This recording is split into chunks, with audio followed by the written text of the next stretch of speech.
Bienvenue avec moi ce matin pour ceux qui sont là. Bienvenue à ceux qui sont en rediffusion. C'est un épisode important qu'on va tourner aujourd'hui du podcast H2H Academy. Je dis on, puisque Pierre-Luc est en vacances.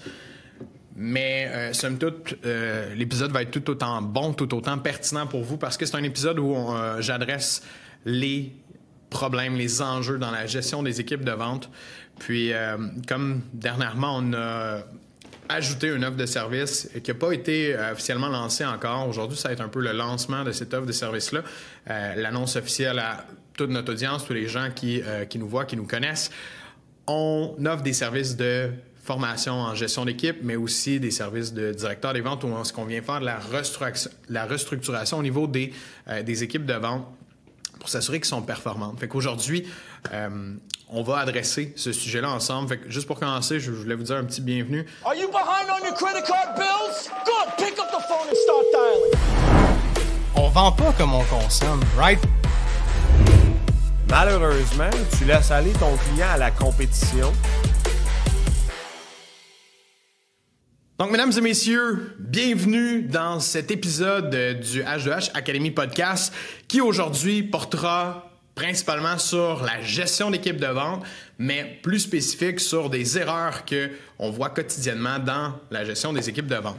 Depuis plusieurs mois, ça va faire un peu plus que 6 mois maintenant, on a décidé de prendre ce genre de mandat-là au niveau des plus grosses équipes. Normalement, on travaillait avec des solopreneurs, petites business, où est-ce que c'était surtout l'entrepreneur qui était impliqué dans les ventes et c'était beaucoup plus facile d'aller générer des résultats rapidement parce que quand on a un seul et unique individu à mobiliser et en plus que c'est l'entrepreneur qui a tout je pourrais dire le willpower, donc quelqu'un qui est déjà mobilisé, c'est sa propre entreprise, ça va vraiment mieux pour aller obtenir des résultats rapidement. Cependant, on se fait approcher par des entreprises qui ont des équipes 2, 3, 4, 5, 10, 20, 30 vendeurs, des gens qui font du téléphone, des gens qui vendent. Il y a plusieurs rôles dans une équipe de vente.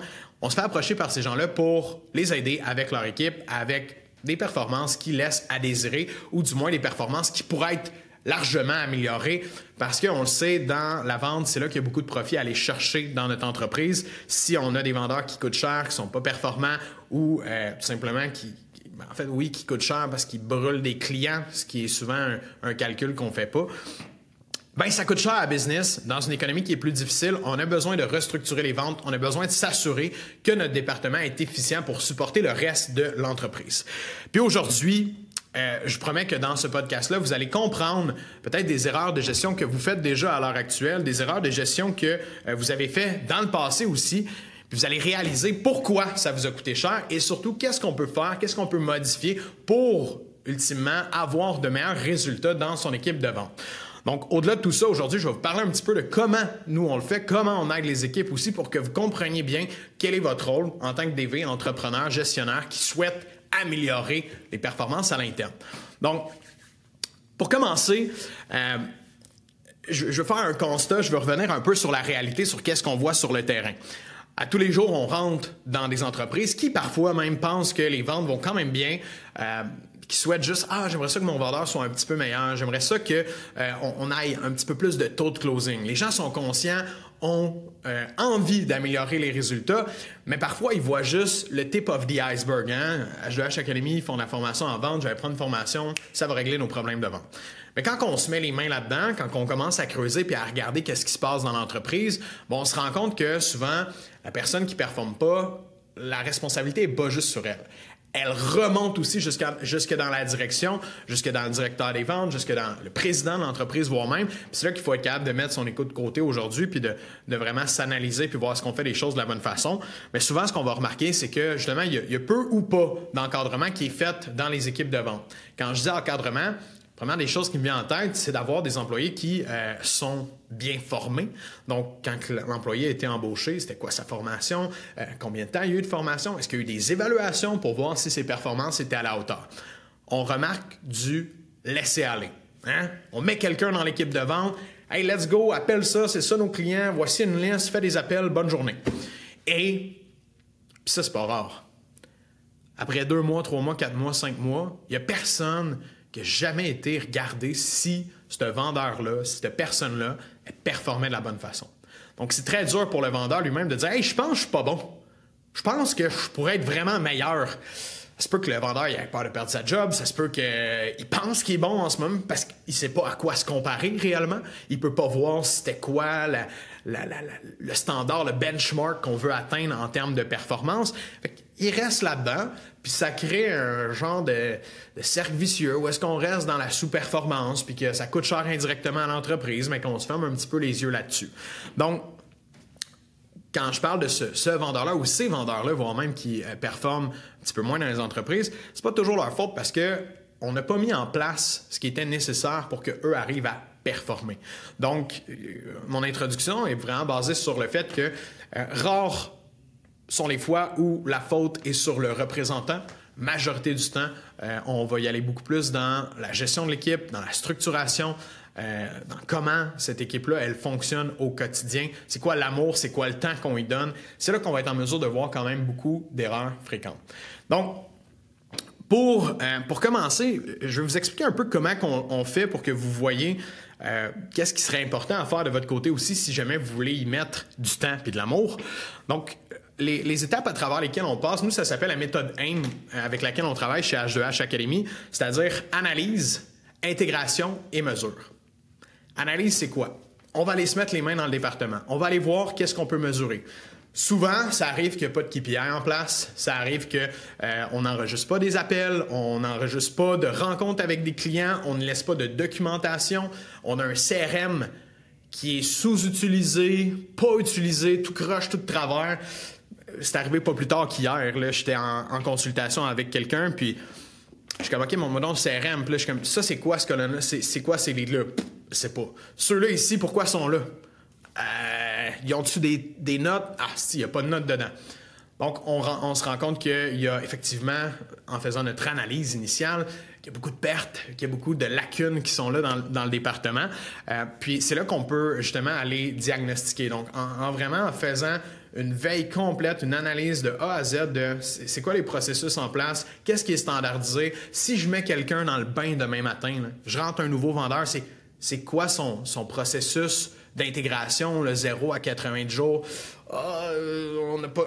Donc, je suis en mesure de voir un peu tout ce qui manque, tout le potentiel aussi. C'est ça qui est intéressant de l'analyse. Souvent, on voit des entreprises qui performent quand même, qui arrivent, c'est ça qui est vraiment intéressant, qui arrivent à retirer un bon chiffre d'affaires, à retirer une bonne marge de profit, malgré un département des ventes qui est efficace, je pourrais dire à 30-40 %. Je ne parle pas du taux de closing, je parle de la structure et tout ce qui est alentour, qui est efficace à 30-40 %, alors que si on le montrait juste à 50, 60, 70 % plus efficace, ça viendrait doubler les chiffres souvent. Ce levier-là qu'on a dans les ventes, il est vraiment intéressant. Donc, la première partie de notre travail, puis de ton travail, si tu veux améliorer ton département des ventes, c'est d'aller en mode analyse. Donc, de regarder, si tu n'as pas de KPI, jour 1, commence à mesurer. Intègre quelque chose qui va te permettre de commencer à mesurer. Puis la deuxième chose que tu peux faire pour analyser, ce que je conseille absolument à tout le monde, c'est d'écouter ce qui se passe sur le terrain pour vrai. Hein? Écoutes-tu des appels de vente de tes vendeurs? Écoutes-tu des appels quand que le client appelle? Oui, bonjour, Nicolas de chez H2H Academy. Comment je peux vous aider? C'était une réceptionniste, c'était quelqu'un. Écoute qu'est-ce qui se passe. Pour écouter, évidemment, tu dois enregistrer. Donc, tu dois avoir un système technologique quelconque. Là, ça n'a pas besoin d'être hyper technologique puis de coûter cher. Là. Il y a des systèmes qui coûtent rien pantoute, qu'on intègre avec nos clients puis que c'est super facile à utiliser rapidement. Donc, juste d'avoir quelque chose qui te permet d'écouter puis de voir le terrain. Toi, en tant qu'entrepreneur ou en tant que gestionnaire, tu vas être capable de faire « Hey boy! Qu'est-ce qui se passe ici? » Puis c'est ça qu'on veut. On veut comprendre la réalité du terrain, puis on veut voir l'écart entre ce que ça devrait être et ce que c'est actuellement. Donc, la première étape, c'est vraiment de faire l'analyse. La deuxième étape, c'est la plus difficile. C'est la plus difficile parce qu'il y a des humains dans le processus. Intégrer des nouvelles choses dans les ventes, ça demande souvent d'arrêter de faire certaines choses puis de commencer à faire des nouvelles actions. L'objectif, c'est jamais de, on arrache tout puis on repart. Ça va arriver des fois, mais c'est jamais l'objectif parce que l'humain est quand même, oui, il s'adapte, mais à un certain moment, on est dans nos souliers, on est habitué de faire les mêmes choses à tous les jours. Puis quand on nous demande de faire quelque chose de nouveau, on peut avoir de la réticence, on peut avoir de la fermeture. Donc, ce volet-là est vraiment difficile parce que auprès des entreprises avec qui on travaille, il y a de l'ouverture du dirigeant, il y a de l'ouverture souvent du directeur des ventes, Mais des fois, les vendeurs sur le terrain, ça se peut qu'ils soient moins ouverts. Puis des fois, c'est le contraire. Des fois, c'est les vendeurs qui ont vu notre stock en ligne, ils ont vu qu'est-ce qu'on faisait chez H2H. C'est comme, hey, nous, on voudrait faire ça, j'aimerais ça augmenter mon taux de closing. Puis là, quand on parle avec le directeur des ventes, boss, il y a quelqu'un qui se sent coincé là-dedans, puis qui est comme « Ah, c'ti, mais là, moi, tu perds ma job, ben là, c'est-tu moi qui est poche? » Puis là, l'ego vient prendre un peu de place. C'est pour ça que j'ai dit tantôt, il faut vraiment le mettre de côté complètement. Mais dans notre rôle de président, entrepreneur ou même directeur des ventes, il faut être capable de faire une bonne introspection, il faut être capable de justement voir comment je peux l'intégrer, comment ça va m'aider de l'intégrer, puis vraiment d'essayer de s'enlever un peu de la marde dans les yeux, là, désolé le terme, là. C'est de notre faute si ça marche pas bien. C'est rarement de la faute des vendeurs, c'est de notre faute, c'est nous qui devons faire un travail sur nous-mêmes puis essayer de changer des choses pour que ça aille mieux dans le futur. Donc, le volet intégration, ben, c'est plein de choses qu'on peut faire dans le volet intégration. C'est évidemment de la formation au niveau des vendeurs, donc intégrer des nouvelles méthodes de vente, intégrer une nouvelle façon de travailler, intégrer une nouvelle façon d'envoyer des soumissions, arrêter de les envoyer, faire des rencontres avec des clients, toutes des choses dont on parle souvent dans différents podcasts, différents contenus qu'on met sur le web. Mais le volet intégration, c'est vraiment d'aller s'assurer qu'on applique la bonne façon de vendre, qu'on applique les bonnes méthodes, les bonnes techniques. Puis ça va se faire, bien évidemment, avec un échelonnage qui est raisonnable. On ne va pas tout faire le jour 1, puis bang, tout va lâcher. Parce que on peut pas arrêter les ventes demain matin, puis que tout le monde soit en mode « Asti, je sais plus ce que je fais, ça marche pas, il n'y a plus de ventes qui rentrent. » Ben non, ça fait pas de sens. Fait que je lève le flag. Si là, t'es en tête, puis tu m'écoutes, « Ah oui, il faut tout que j'arrache, je repars à zéro. » Est-ce que tu peux faire ça? Est-ce que tu peux te permettre de ne pas avoir de vente peut-être pendant 3 semaines, 4 semaines, puis que tout le monde soit en mode réorganisation? Ça ne veut pas dire. Fait qu'il faut faire attention parce que l'intégration, c'est le volet le plus sensible. Il faut que ça soit bien fait, il faut que ça soit réfléchi, il faut qu'il y ait un plan de match pour venir intégrer les nouvelles méthodes de travailler, intégrer peut-être un nouveau CRM, intégrer tout ce qu'on a besoin pour venir optimiser les ventes finalement. Intégrer des KPI, intégrer des règles, intégrer des non négociables, intégrer un nouveau système de commission peut-être à l'intérieur de l'entreprise parce que c'est mal commissionné, les vendeurs sont pas assez motivés. Peut-être que c'est d'intégrer justement un système de récompense, un système de conséquences. Je vois beaucoup d'entreprises qui en ont pas du tout. Fait que quand les vendeurs ne performent pas, on donne une petite tape sur les doigts, retourne chez vous, ils reviennent le lendemain, ils reviennent le lundi, puis la même routine à repart. Fait qu'il faut avoir de la structure, il faut avoir les bonnes choses en place pour que ça fonctionne. Donc, votre intégration, c'est quand même là que le plus difficile du travail se passe. Le dernier volet, c'est vraiment de mesurer. Donc, à l'aide déjà de KPI, d'outils qu'on a intégrés, d'enregistrement, bien là, on va aller mesurer le changement. Donc, on va voir qu'est-ce qui se passe quand on fait ça, qu'est-ce qui se passe quand on fait ça. Donc, on va être capable, avec justement la prise de mesure, je vais le dire comme ça, mais d'évaluer nos leviers les plus forts, de voir, hey, tabarouette, quand on rentre plus de ce genre de clients-là, ça, c'est vraiment profitable pour l'entreprise. Quand telle personne est là, elle est vraiment dans sa zone de génie, elle est performante à cet endroit-là. On veut quelqu'un comme lui qui va faire pareil si on veut doubler. Donc, on va vraiment être en mode mesurer tout pour être capable de passer l'entreprise au prochain niveau. Parce que mesurer, ça veut dire avoir une compréhension de nos leviers. Si je mets un vendeur de plus, boum, je sais que je vais être capable de générer peut-être 80 000 de ventes de plus par mois, 50, je sais pas. Dépend de votre business, d'une industrie à l'autre, c'est complètement différent. Si je mets un peu plus dans le marketing pour filer ça, boum, ça veut dire que je suis capable. Donc, on veut vraiment aller mesurer l'ensemble des résultats qu'on va obtenir. Et ensuite de ça, bien, on va planifier. On va voir c'est quoi les prochaines étapes. Les entreprises avec qui on travaille ont souvent des objectifs de croissance. C'est rare que l'idée, c'est de stabiliser. Des fois, ça va être d'augmenter les marges de profit avec la même structure qu'on a là actuellement. Donc, le même marketing, la même équipe, mais juste d'augmenter la rentabilité. Ça passe aussi par augmenter un petit peu le chiffre d'affaires, bien évidemment. Ça dépend de vos objectifs. Mais c'est sûr qu'une équipe de vente qui est plus performante, qui est optimisée et qui convertit mieux ses clients va venir augmenter drastiquement le chiffre d'affaires. Donc, analyse, intégration, mesure, c'est comme ça que nous, on s'y prend puis qu'on travaille pour aider justement les équipes de vente. Puis on va agir souvent à titre de directeur des ventes des fois, parce que ça arrive qu'on rentre dans une équipe, il n'y a rien en place. Il y a sweet nada, fuck all. Il n'y a pas de directeur des ventes, ou il y en a un, mais il n'est pas outillé du tout. Peut-être qu'il n'est pas enclin. Donc on va venir un peu interagir à l'intérieur du département, pas juste à l'externe. On se met les mains là-dedans, puis on travaille avec vous pour que ça se mette en place.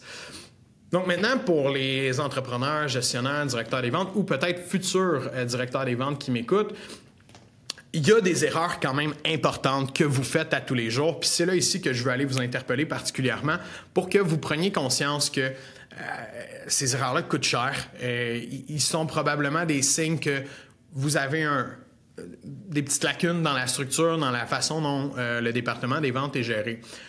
Puis je fais une parenthèse. C'est complètement différent de gérer un département des ventes que de gérer des employés, par exemple, qui sont salariés, qui ont une tâche, par exemple, plus déterminée ou un rôle vraiment plus déterminé. C'est un peu la même chose à la fin de la journée, mais à la fois, c'est très différent parce que les vendeurs sont des gens souvent payés à la performance, à la commission, donc ils dépendent des ventes pour faire des sous, ils dépendent des ventes pour être contents, ils dépendent des ventes pour avoir une meilleure énergie, un meilleur momentum, donc quand ça vend moins, ça descend. Puis là, un peut attirer l'autre, Donc, il y a vraiment le volet savoir-faire, compétence, qui est comme toujours à développer. Parce que quelqu'un qui arrête de se former en vente ou quelqu'un qui s'assoit sur ses lauriers, souvent va y aller dans une petite pente coulissante tranquillement. Puis là, parce que ça vient qu'à affaisser les résultats à long terme. C'est pas ça qu'on veut, au contraire, on aimerait ça que les résultats augmentent. Fait que soit qu'ils vont stagner, soit qu'ils vont descendre souvent de quelqu'un qui s'assit là-dessus. Donc, on veut éviter d'être en mode j'investis pas dans mon département des ventes. C'est toujours de remettre du temps, de remettre de l'énergie, de remettre de l'amour pour qu'il nous redonne à l'entreprise, tout simplement. Donc, j'y vais avec 10 erreurs qui était le titre, en fait, qui est le titre de mon événement ici sur le groupe Facebook. Donc, la première erreur que je vois, c'est qu'il y a des gens qui gardent des vendeurs qui sont excellents sur papier. Quand on regarde leur performance, quand on regarde l'argent qu'ils rapportent à l'entreprise, ce sont des bons vendeurs. Mais derrière les rideaux, on ne le voit pas, mais sont en train de brûler l'entreprise d'une façon différente, cependant. Vous avez peut-être déjà toutes vu cette personne-là, mais une personne qui se calisse un peu du reste de son équipe. Donc, elle se fout de la production, elle se fout de l'administration, de la comptabilité, des autres vendeurs, même de son directeur des ventes. Puis elle, tout ce qu'elle fait, c'est qu'elle va faire des ventes, elle remplit sa paperasse tout croche. Bref, elle montre tout sauf le bon exemple pour les autres personnes. Cependant, elle performe. Donc, ça peut être malsain. Hein? On la regarde de haut, puis là, les autres vendeurs, c'est comme moi, lui, il est vraiment bon. Mais là, tout le monde l'haït. Si, finalement, avec est-tu vraiment bon, il est pas bon, ça donne une mauvaise image, puis surtout, ça apporte une mauvaise culture à l'intérieur de ton entreprise puis de ton équipe de vente. Puis la culture, c'est la chose la plus importante dans ton équipe de vente. Tout le monde doit se ramener vers le haut. Ça doit être une équipe qui est serrée, une équipe qui est tissée, une équipe qui s'entraide continuellement pour être capable de mieux performer. Alors que si tu as cette personne-là qui est tout seul puis qui se calisse complètement du reste, oui, elle rapporte l'argent. C'est probablement pour ça que tu ne l'as pas mis dehors encore à l'heure actuelle, parce que tu as peur de perdre ce revenu-là qui rentre. Mais sache qu'il y a toujours des solutions. Puis il y a toujours quelqu'un ailleurs qui a besoin d'un emploi comme celui que tu as. Il faut juste que tu mettes le temps, l'effort, l'énergie pour être capable de trouver cette personne-là. Mais elle existe, puis elle existe dans un mindset plus positif qui va aider ton équipe, qui va amener tout le monde vers le haut. Donc, je vois souvent cette erreur-là. Puis ce que ça cause, c'est que tu perds d'autres gens dans ton équipe. Tu vas perdre le nouveau vendeur qui vient d'arriver puis qui était bien willing, bien motivé, mais que là... il le voit aller, puis là, il se dit « Ouais, je serais jamais capable de faire ça, ça n'a pas de bon sens. » Ça va le brûler. Tu vas perdre ton équipe à la production qui, elle, doit dealer avec des clients de marde parce que ça se peut qu'ils vendent des jobs tout croche juste pour signer le deal à la fin de la journée. C'est pas pour rien des fois qu'il y en a bien plus que tout le monde. C'est parce que ça se peut qu'ils vendent mal aussi ton produit, ton service. Donc, tu affectes ta production, tu affectes ton administration parce que là, elle gère des clients. Ça y tente. Pas que ça y tente pas, mais... c'est jamais le fun de dealer avec les mauvais clients, les clients poches, les clients qui ont été mal servis ou vendus initialement. Donc, on voit souvent ce genre de spécimen là dans les ventes. Donc, le vendeur top performer, mais qui est comme un lone wolf, doesn't care about anybody. Le deuxième point que je vois assez fréquemment, c'est que on veut vendre plus. On se dit, ben oui, hey, on met de la pression des fois dans le cul de notre équipe. On pousse, hey, oui, hey, let's go, hey, tout le monde, regarde, on travaille plus fort aujourd'hui, let's go, hey, aujourd'hui, rende-moi ça. Tu sais, on voit le directeur des ventes, l'entrepreneur qui fouette un petit peu son équipe en arrière, qui est tout le temps là en train d'essayer de mettre une certaine pression en tant que telle, mais qui prend pas le temps d'aider son équipe. Qui prend pas le temps d'aller sur le terrain, de voir, hey, comment ça va. Je vais venir avec toi aujourd'hui, on va regarder comment ça va. Je vais écouter tes appels. On va prendre un coaching ensemble. Il va même pas organiser une formation pour son équipe, mettons une fois par semaine de façon récurrente. Il va être plus en mode envoyer tout le monde travailler, puis moi, ben, si je vais regarder les chiffres, je vais regarder ça, je vais gérer. Un gestionnaire, ça doit se mettre les mains à la pâte aussi, ça doit travailler comme le reste de l'équipe, ça doit s'assurer justement qu'elle montre l'exemple pour le reste de son équipe. Tu dois pas être un leader qui lead par la peur, tu dois être un leader qui lead par l'exemple dans ton département des ventes. So, walk the talk. Aussi simple que ça. Donc, troisième point, on voit souvent un CRM qui est complètement mal utilisé. Donc, CRM qui est... Il n'y a pas de notes. Les leads, justement, comme je parlais tantôt, sont tout croche. On essaie de créer de l'ordre là-dedans, puis ça marche pas. Les vendeurs sont pas motivés à faire ça. Ça leur fait chier parce que là, il faut qu'ils mettent des affaires de plus. On sous-utilise l'outil le plus important d'un département des ventes. Puis je dis pas si t'es tout seul, là. Si t'es tout seul, des fois, le CRM, je peux comprendre que c'est peut-être pas... t'as pas le goût de mettre temps, effort, énergie. Un CRM, ça sert à mesurer, ça sert à avoir du data, prendre des meilleures décisions, mais aussi tracker, être capable de faire des suivis au bon moment. Mais ça, c'est quand tu as une équipe que tu es en mesure de voir s'ils font bien leur travail. Tu es en mesure de les aider quand tu vois qu'ils font pas bien leur travail, puis de prendre des décisions comme « on va prendre un coaching sur le CRM, comment mieux l'utiliser en moins de temps. Je vais vous aider à faire ça. » Donc, le CRM qui est mal rempli, mal utilisé, tout croche, tout de travers, jamais à jour, ça, c'est un signe assez important qui veut dire que probablement tu as un mauvais leadership à l'intérieur de ton équipe, tu n'arrives pas à intégrer les bonnes pratiques. Puis, parenthèse sur ça, mais ça prend un système de conséquences relié à ça. Les gens qui remplissent jamais leur CRM, ils nuisent à l'entreprise puis ils coûtent cher à l'entreprise directement. Puis s'ils ne comprennent pas, ils vont continuer de le faire puis ils vont continuer d'agir de la même façon. Ça prend le leader qui montre l'exemple encore une fois pour ça. Quatrième chose que je vois, des changements à tout bout de champ. Puis particulièrement sur les plans de commission ou sur la façon dont ça va être rémunéré. Ah oui, tu as signé tel client, mais là, lui, vu qu'il est de même, gars, je te le paierai pas tout de suite, je vais te le payer de même ou à moitié. Je dis pas que toutes les entreprises font ça, vraiment des entreprises des fois un petit peu plus jeunes qui évoluent, que c'est des erreurs normales, ça m'est déjà arrivé, c'est déjà arrivé à tout le monde, mais ne joue pas avec la commission d'un vendeur. Si tu as dit que c'était ça que tu allais le payer, paye-le comme ça. Parce que de un, il travaille pour sa commission. Oui, il aime l'entreprise, ton produit, ce que tu fais, mais il travaille pour sa commission.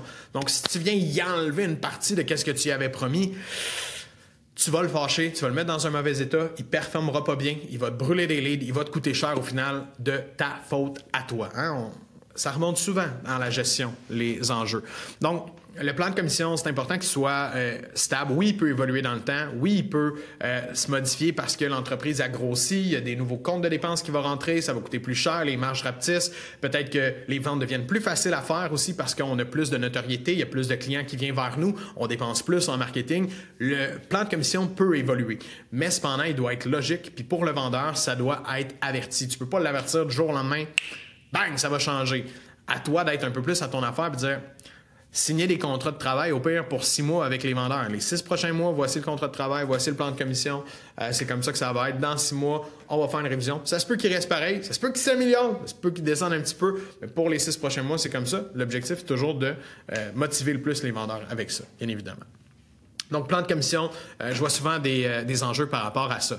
Puis, parenthèse encore une fois sur ça, le plan de commission, c'est propre à chaque entreprise. En fonction de tes marges de profit, en fonction de la saisonnalité, en fonction du recurring, est-ce que c'est un client qui revient souvent, en fonction du vendeur. Tu sais, mettons, si tu commissionnes, je sais pas, je vais dire 10 okay, ce qui est un standard dans certaines industries. Mettons, tu commissionnes 10 de la vente, mais que 10 de la vente, ça représente 100$ pour ton vendeur, puis qu'il en vend 4 par semaine en moyenne, puis il n'est pas capable d'en vendre plus parce qu'il n'y a pas plus d'opportunités de vente que ça. ben ça se peut que tu n'es pas prêt à mettre un vendeur ou ça se peut qu'il y ait quelque chose qui ne fonctionne pas dans la mécanique de ton entreprise. Parce qu'un vendeur, c'est pas supposé faire 30 000 par année. Un bon vendeur va faire en haut de 100 000 par année, puis un excellent vendeur va être capable de faire 150 et voire même plus.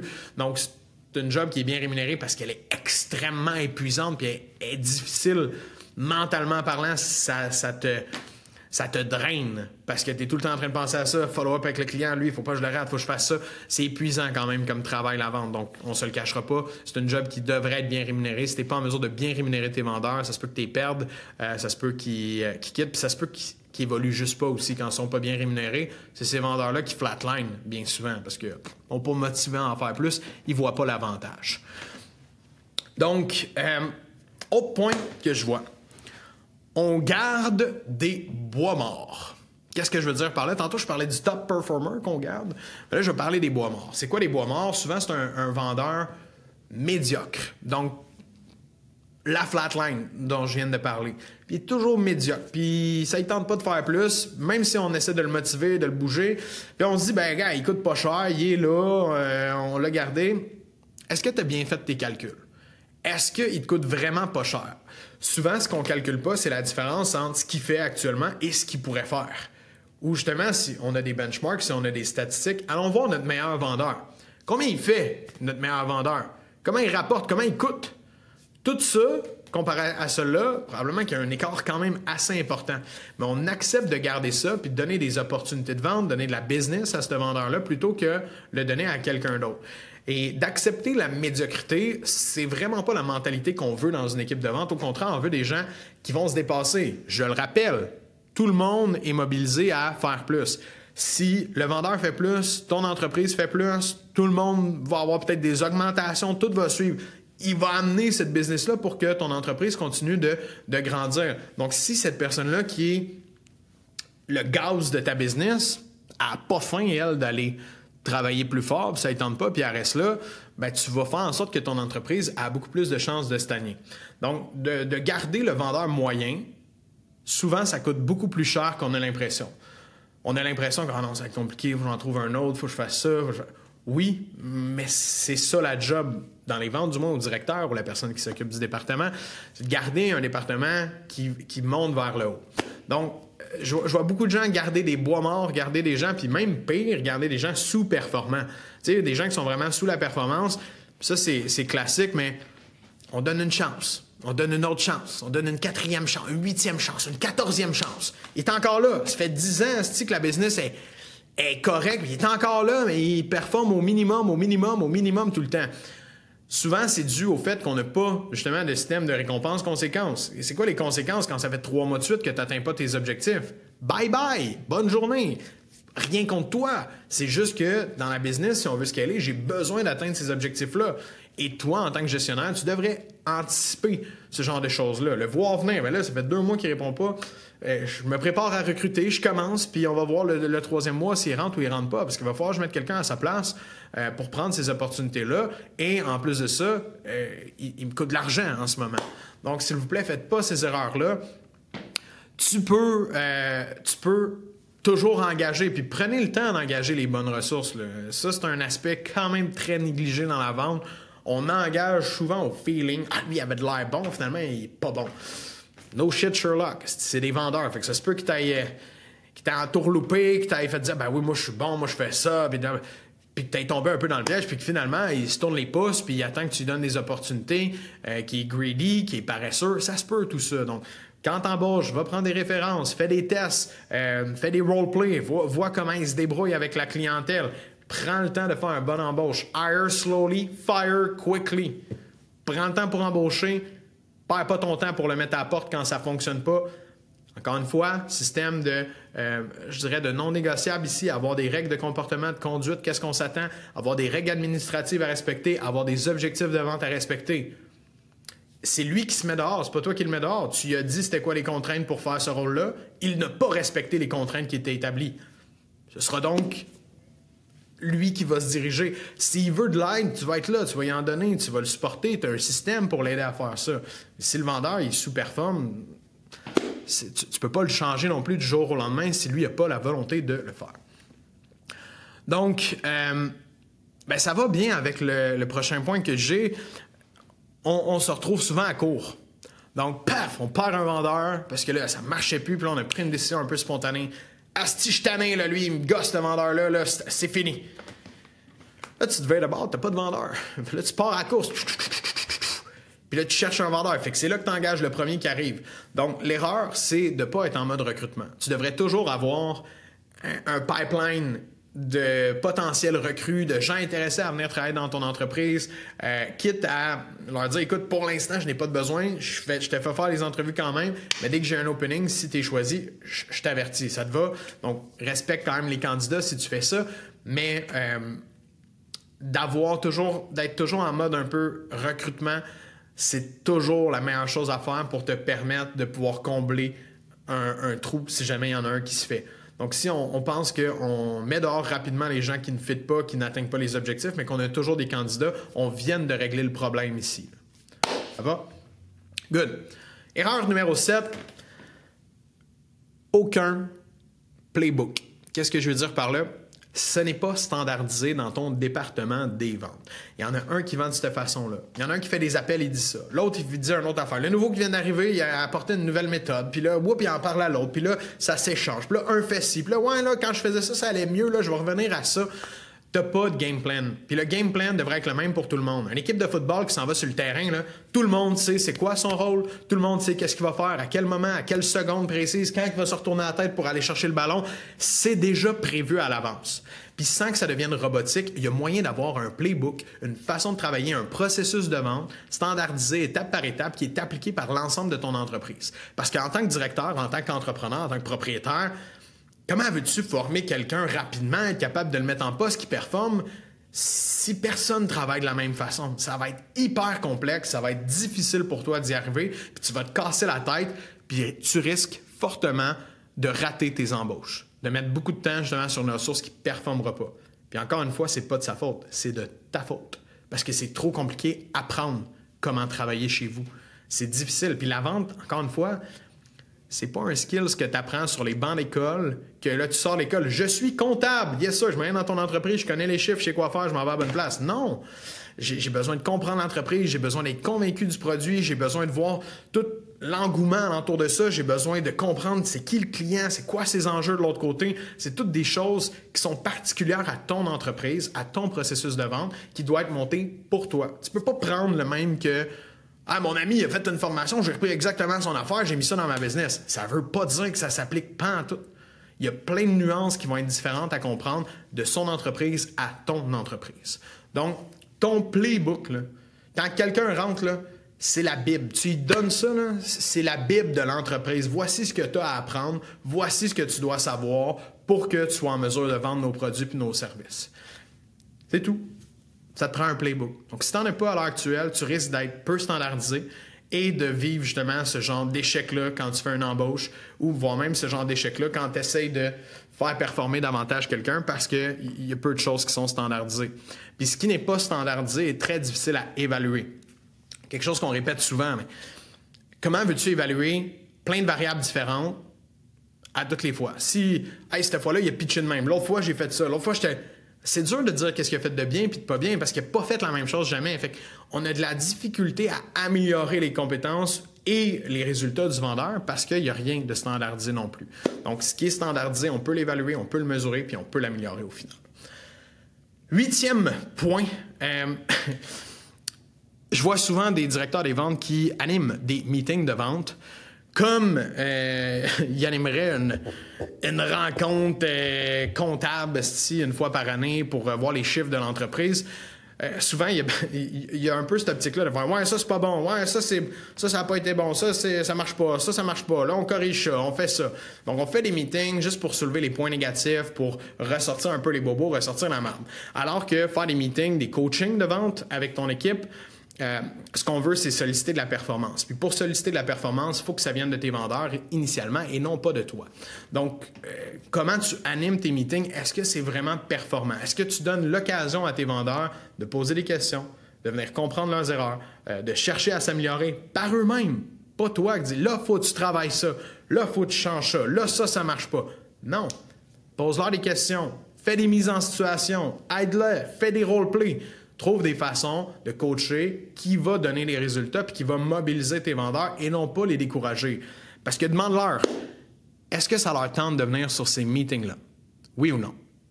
La vérité, c'est que si ça leur tente pas de venir, c'est parce que ton meeting, il donne pas de valeur pour eux. Donc, ils s'en viennent, puis en plus que le meeting ne donne pas de valeur, ils t'écoutent même pas. Ils sont en mode, je vais aller faire mes ventes après, puis je vais continuer ma journée. Donc, tes meetings doivent donner de la valeur, doivent avoir une bonne raison d'être faite pour ces vendeurs-là, et la meilleure façon, c'est de les impliquer, puis qu'eux, ils aient envie de donner du feedback. Fait que ce serait à toi de comprendre, OK, lui a dit ça, lui a fait ça, il a fait ça. Je vais essayer de démêler tout ça, puis on va voir qu'est-ce qu'on peut faire avec ça pour améliorer tout le monde. Donc, voilà. 9e point, 9e erreur, on travaille dans la business et non sur la business. Que tu sois l'entrepreneur, le directeur des ventes, tu es tout le temps en train de éteindre des feux. OK, là, ça, il y a un problème avec ça. OK, je vais aller l'aider. OK, je vais faire ça. Là, il m'a appelé. Là, je vais aller voir. On est toujours en train d'éteindre des feux. À chaque semaine, ça, c'est une discussion que j'ai avec mon propre directeur des ventes souvent, parce que lui, c'est son genre de vouloir faire ça. Il aime ça être dans l'action, mais je l'amène à être plus dans la réflexion pour que ça l'aide l'entreprise. Je le force. J'ai dit, cette semaine, tu vas me bloquer 4 heures. Je m'en fous. Tu n'auras pas de vente, tu n'auras pas de rencontre. Tu vas me bloquer 4 heures que tu vas être en mode réflexion. Tu vas aller voir, tu vas regarder tes chiffres, tu vas prendre le temps, tu vas analyser, tu vas regarder dans haut, tu vas voir qu'est-ce que je peux améliorer, qu'est-ce qui ne marche pas, où est-ce qu'il peut y avoir de l'optimisation, est-ce que ça c'est clair, est-ce que ça je pourrais m'améliorer. De prendre le temps de regarder ton département, comment il se passe d'en haut, puis d'aller l'analyser, c'est la meilleure chose que tu peux faire dans ta semaine. Ton temps le plus productif va être là. Pas en train de closer une vente, pas en train d'aider à sauver l'autre directement de la peau des fesses pour que lui, il rentre sa vente, qu'il ait sa commission, qu'il soit content, qu'il parte en fin de semaine. Ben là, oui, c'est des bonnes choses à faire. Mais au-delà de ça, tu peux pas juste faire ça. Il faut que tu alloues du temps à travailler sur ton département des ventes, sur l'entreprise. Regarde tes KPI. Si tu n'en as pas, ben ça commence par intégrer tes KPI. Si tu n'as pas de KPI, prends du temps pour les intégrer. Parce que si tu es encore en train d'éteindre des feux, ils ne s'intégreront pas, tu n'auras rien à mesurer, tu n'auras rien à voir pour pouvoir améliorer ton département. Fait qu'au final, ça va te coûter cher.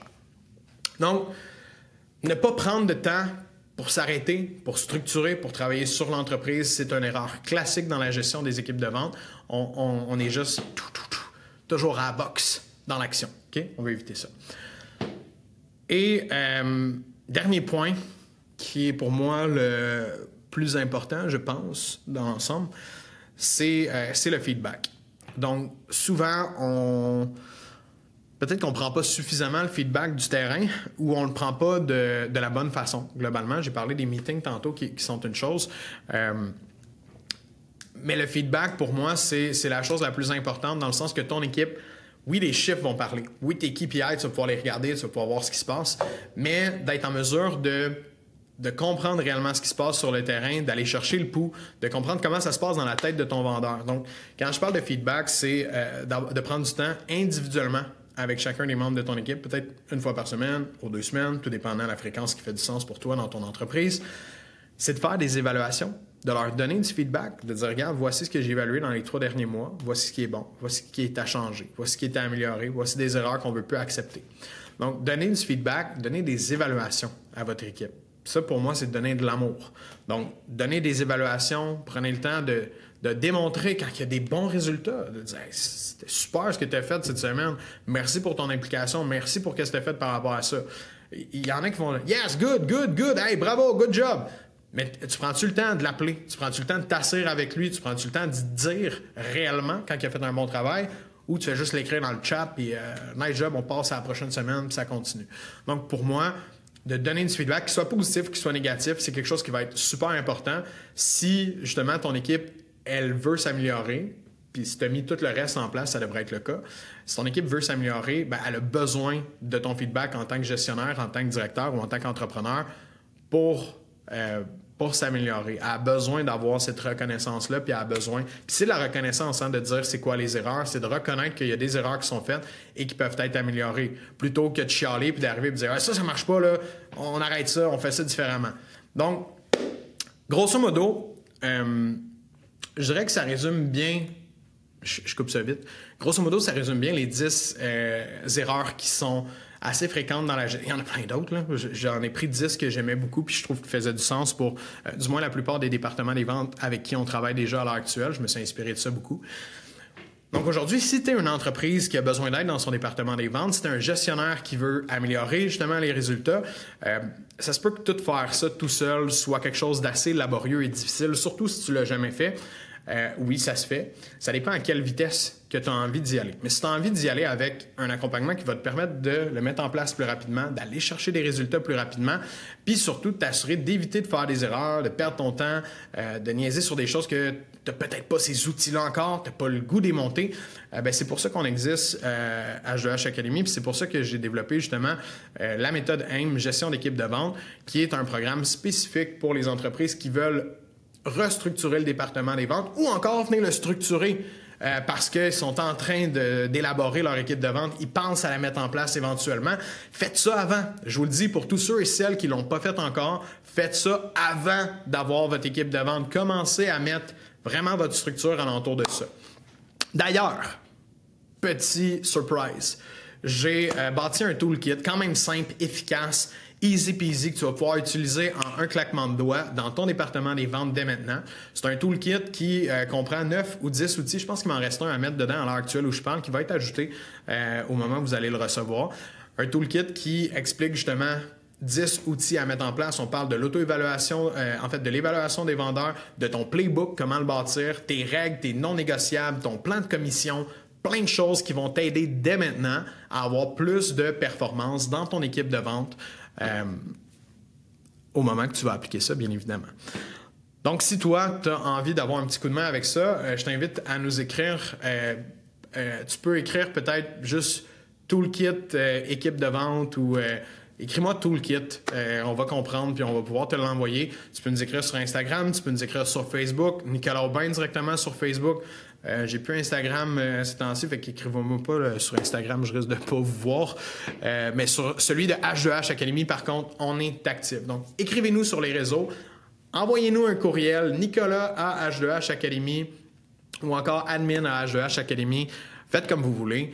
Mais si vous voulez avoir ce toolkit-là, écrivez-nous. On va vous voir sur les médias sociaux puis on va trouver le moyen de vous l'envoyer directement pour vous aider là-dedans. Si vous avez envie d'aller plus loin puis de simplement avoir une consultation pour voir si on est capable de vous aider à mettre ça, d'appliquer ça dans votre département des ventes dès maintenant, eh bien, ça va nous faire plaisir de prendre un moment avec vous puis voir si on peut vous aider avec ça.